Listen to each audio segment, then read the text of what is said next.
శాసనసభ్యులు మంత్రులు గాంధీ భవన్ లో కూర్చొని వినతి పత్రాలు తీసుకుంటే ఇన్ని నెలలుగా ఏ ఒక్క రోజు అరెస్టులు జరగలేదు. ఈ రోజు ఎందుకు జరిగినాయి? ఎందుకంటే మీరు వినతి పత్రానికి ఎవరికి రాలే, మీరు దాడికి వచ్చినట్టే వచ్చిర్రు, కాబట్టి అరెస్టులు జరిగినాయి. మీరు ముట్టాడి అని చెప్పి అన్ని వార్తా పత్రికలు అక్కడ ఉన్నటువంటి జర్నలిస్టులు ముట్టాడి అని వార్తలు చదువుతున్నప్పుడు మీరు ఎందుకు అన్నాది ముట్టాడి కాదు, మేము వినతి పత్రాలు ఎందుకు కాబట్టి వీళ్ళు ఈ రోజు ముట్టడి వచ్చిన అన్ని వార్తా పత్రికలు ప్రధానంగా ఈ రోజు వీళ్ళు ఇక్కడ వచ్చి మాది ముట్టడి కాదని 9-2 చెప్తున్నారు. మరి పొద్దున 11 గంటలకు ఏ వార్తా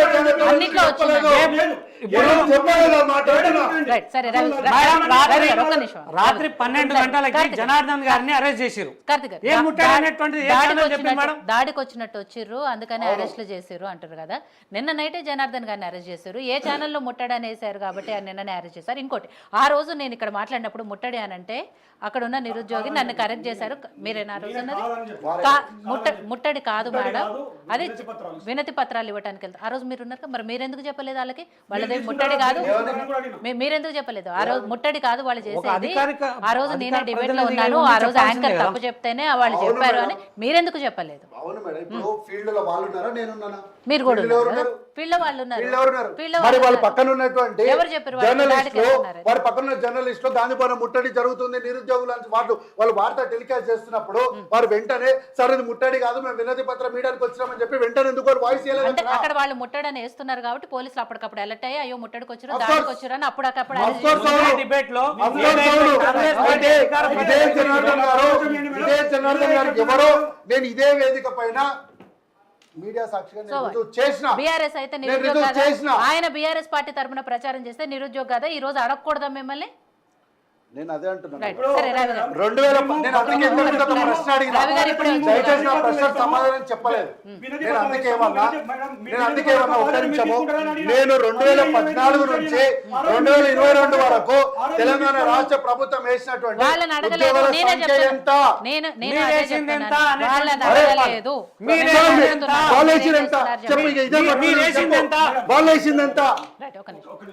చెప్పండి. ఇంకో చేతితో వినతిపత్రం పట్టుకుని ఎక్కడ కూడా ఎవరికి నిశ్శబ్దంగా ట్రాఫిక్ కూడా ఆ ట్రాఫిక్ పోతుంటే మధ్యలో నుంచి పోతే పోలీసు వాళ్ళు మీరు వీడియోలు చూడండి, పోలీసు వాళ్ళు ఇట్లా వేసి ఇట్లా పట్టుకొని ఇక్కడ కొడితే ఇదంతా ఇప్పుడు కాలు ఉదయం ఫ్రాక్చర్ అంటే తప్పకుండా నేను హాస్పిటల్ చూసిపోయి ఆ బిల్స్ కూడా పెట్టాను. అంటే ట్రాఫిక్ మధ్యలో నుంచి వెళ్తుంటే పోలీసు వాళ్ళు వచ్చి మీద ఎందుకు పడ్డారు? వీడియో చూపిస్తాం, బరాబర్ చూపిస్తాం. ఎందుకు చూపాము? దాడికి వచ్చినట్టే వస్తే డెఫినెట్ గా పోలీసు శాంతి భద్రతల కోసము నిలువరించాల్సిన పరిస్థితిలో నిలువరిస్తారు. ఎందుకు నిలువరించకూడదు అంటే వీళ్ళు ఇష్టానికి ఎక్కడ పడితే అక్కడ ముట్టడి చేసి ఎక్కడ అక్కడ చేసి రేవంత్ రెడ్డి గారి మీదకి వారి ఇంటి ముందుకు వెళ్ళినప్పుడు మీరు ఎవరు అసలు మీరు రేవంత్ రెడ్డి గారి ఇంటి మీదకి దాడి పడాలి వీళ్ళు కాదా? రేవంత్ రెడ్డి గారి ఇంటి మీద దాడి పడాలి వీళ్ళు కాదా? వీళ్ళు దాడి పడి ఇక్కడికి వచ్చి మేము దాడికి పోలేదు అని అన్నారు. వీళ్ళు ఎట్లా దాడికి వీళ్ళు జెండా పట్టుకొని ధరలు ఎట్లా అవుతారు? మేడం వీళ్ళు టీఆర్ఎస్ పార్టీ కార్యకర్తలుగా మాట్లాడుతున్నారని ఎందుకే టీఆర్ఎస్ పార్టీ కార్యకర్తలుగా మాట్లాడుతున్నారు. ఈ రోజు వరకు నేను దీన్ని ఖండిస్తున్నా. ఏ ఒక్కరిని కూడా రాజహింస చిత్తహింస వీళ్ళ వ్యాఖ్యలన్నీ కూడా టీఆర్ఎస్ పార్టీ ప్రతినిధులుగానే మాట్లాడుతున్నారు, మరొక రకంగా మాట్లాడలేరు. రవి గారు ఇప్పుడే వచ్చారు, ఆయన అరెస్ట్ చేశారంటున్నారు కాబట్టి సరే ఏం జరిగింది అనేది ఒకసారి మాట్లాడిన తర్వాత మీరు రియాక్ట్ అవ్వండి. కాదు చెప్పండి. మా మీద రాజ్యహింస, ఈరోజు రాజ్యహింస మళ్ళీ కూడా చెప్తున్నా, మా మీద రాజ్యహింసకు పాల్పడ్డారు. రాజ్యహింస అంటే ఏంది మేడం? ఫస్ట్ దాని అబ్రివేషన్ చెప్పండి. రాజ్యహింస అంటే ఏంది? ఏ పదం ఉందని వాడద్దు. అట్లా పదం ఉంది కదా, నా బుక్కులలో పదం వచ్చిందని వాడద్దు. రాజహింస అంటే ఏందో చెప్పమనండి. ఏంది రాజహింస అంటే? 5 నిమిషాలు మేము రాజహింస అంటే ఏంది? రాజహింస అంటే చెప్పమనండి. చెప్పమనండి ముందు ఆ పదం చెప్పమనండి. ముందు రాజహింస అంటే ఏందో చెప్పమనండి. రాజహింస అంటే ఏందో చెప్పమనండి. రాజహింస పదం బాగుంది అని వాడద్దు. రాజహింస అంటే ఏందో చెప్పమనండి. ముందు చెప్పు. ముందు రాజహింస అనే పదానికి అర్థం చెప్పినట్టే మాట్లాడాలైనా.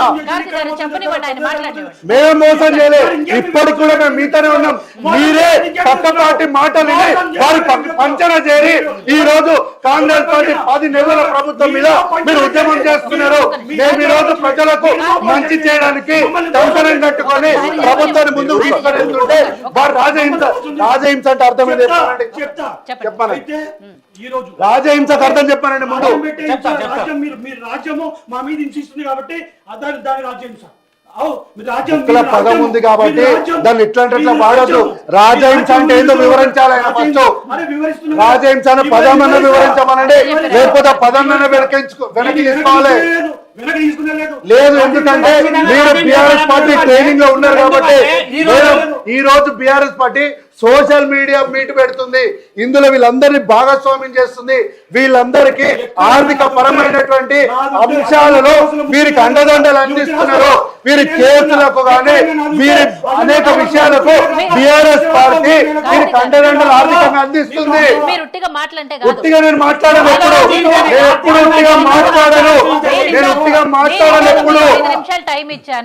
ఎప్పుడు ఉట్టిగా మాట్లాడు. రాజహింస అన్నారు కదా, నేనేమన్నాను మేడం? రాజహింసకు అర్థం చెప్పానంటే ముందర, తర్వాత చర్చ ఏమైనా మాట్లాడండి. విధానం కాదు, ముందు రాజహింసను ఆరోపణ చేసి రాజహింస అంటే ఏం చెప్పమనండి. అదే చెప్పు ముందర.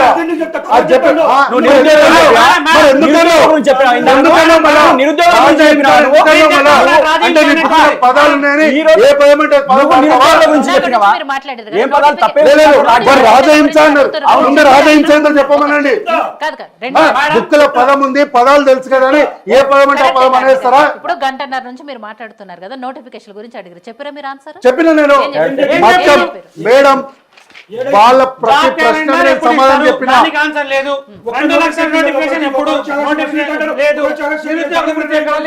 నేను అదే చెప్పిన మేడం.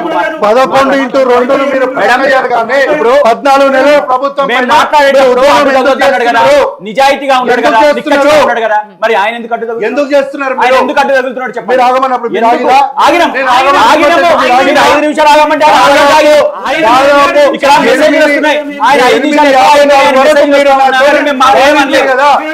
54 నిమిషాలు నన్ను మాట్లాడనిప్పుడు నేను మిమ్మల్ని ఎందుకు ఇచ్చిపెడతా? మీరు కాంగ్రెస్ పార్టీని మాట్లాడనియారు, కాంగ్రెస్ పార్టీ పైన ఆరోపణ చేస్తారు. మిమ్మల్ని ఇచ్చిపెట్టాలనుకుంటున్నారా? అస్సలు ఇడిచిపెట్టాను. అస్సలు ఇడిచిపెట్టాను అంటున్నా. అస్సలు ఇడిచిపెట్టాను. ఎవరు మీరండి మా పైన దాడులు చేసేవాళ్ళు? మీరు మా పైన దాడులు చేసేవాళ్ళు మీరు బ్లాక్ మెయిల్ చేస్తున్నటువంటి మీరు. నేను చాలా సూటిగా ప్రశ్న అడుగుతున్నా. 14x2 మీరు ఎందుకు ప్రశ్న వేస్తలేరు? 120 నెలలకు 1,15,000 ఉద్యోగాలు ఎందుకు ప్రశ్న అడగలేదు? కానీ కేవలం 10 నెలల ప్రభుత్వం పైన మీరు ఎందుకు ఉద్యమం చేస్తున్నారంటే దానికి ఎందుకు చెప్పరు? ఆ రోజు వారి ప్యానెల్ ఉన్నప్పుడే అన్నారు. లేదు, ఒక్కసారి దాని గురించి ఒక చిన్న మాట చెప్పమనండి. ఒక ప్రశ్న పూర్తి చెప్పని అడగమనండి నా సంతృప్తి కోసము. అడగారు. దానికి రాజహింస అంటారు. ఆ పదం చెప్పంటే రాజ్యము హింస, రాజహింస అంటారు.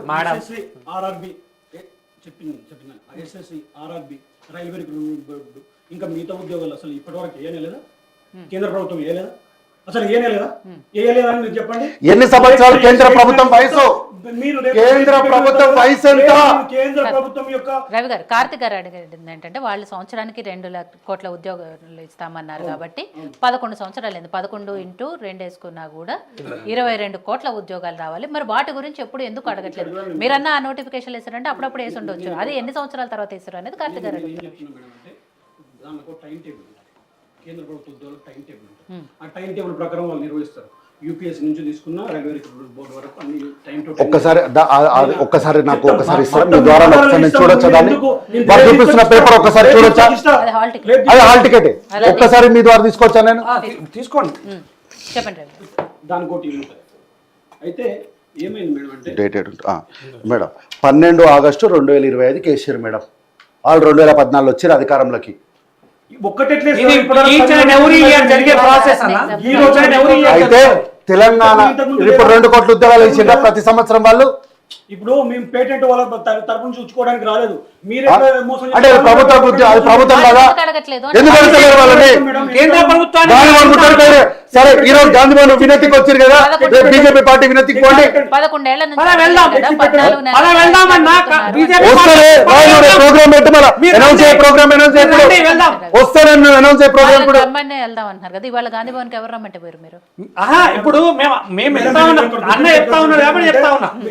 వీళ్ళు వాళ్ళు మమ్మల్ని వాడుకోలేదు, మమ్మల్ని రమ్మని అడగలేదు, మా చేత బస్సు యాత్రలు చేసుకోలేదు. ఆ రోజు వాళ్ళు మీతో లేరు, ఈ రోజు వాళ్ళతో మీతో లేరు. ఈ రోజు కూడా మేము మీతోనే ఉన్నాము, ఉన్నారు ఈ రోజు కూడా మీతోనే ఉన్నాము. అందుకే మేడం సరే ఇంతకు ముందు నేను మాట్లాడినప్పుడు వారు చర్చలో లేరు, పోయిన చర్చలో వారే ప్యానెల్ లో ఉన్నారు. ఈ మాట వారికి గుర్తుందో లేదో ఒక్కసారి అడుగుతున్నా. గాంధీ భవన్ కి వస్తే సాధారణంగా ఆహ్వానిస్తామని చెప్పి మేము కూడా అదే చెప్తున్నాం కదా. ఒక్క నిమిషం మేడం చెప్పినా నేనేమన్నా గాంధీ భవన్ వచ్చేటప్పుడు రిజర్వేషన్ల లెక్క తేలకుండా ఒక్క నోటిఫికేషన్ వేసిన ఈ రాష్ట్రాన్ని అగ్నిగుండం చేస్తాం రేవంత్ రెడ్డి అన్నాళ్ళు. వాళ్ళ దగ్గరికి వెళ్ళి ఒక్కసారి వాళ్ళని కలిసి రండి అని చెప్పిన, మీరు వెళ్ళి కలిసి వచ్చిరా? బీఆర్ఎస్ పార్టీ ఏమో ఆరోపణ చేయలేదు. బీఆర్ఎస్ పార్టీ బీసీల పట్ల చిత్తశుద్ధి ఇవన్నీ వదురుబోతు మాటలు మేడం. వదరబోతుంది తవ్వకుండా